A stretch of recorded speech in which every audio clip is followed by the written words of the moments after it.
Welcome back. Now Jasper has another element that is a paid upgrade, and that is the art upgrade. And if you click this button, you'll be able to find out about the Jasper upgrade. That'll bring you to this page. You can click Get Started Now.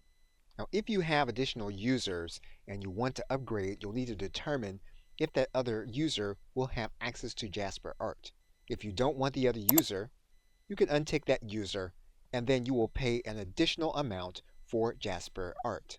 Now, as you determine whether you're going to need an additional art upgrade, you may already have the capability available in other tools. If you use the graphics creator Canva, as of the recording of this video, there is a beta version of an AI art process. If you are logged into your account, and you go to your favorite search engine and you type in AI image generator, you will be able to find the beta version as the recording of this video.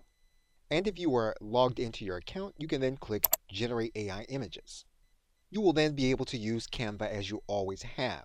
You can choose to use your AI art creator inside of an existing design or in a new design. You will determine the size of your image. You'll then click Create New Design. You will then be inside of the AI art generator. You can then write in your parameters. Once you've written in your parameters, you can then click Generate Image. And then Canva will then begin to look to create the image based on the parameters that you have written in.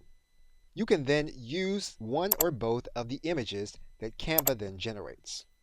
And if you don't pay for Canva, you will find other generators available given your search. You will want to make sure that you stick with a branded solution so you will not run into any copyright issues. Okay, so with that, thanks, and I will see you in the next video.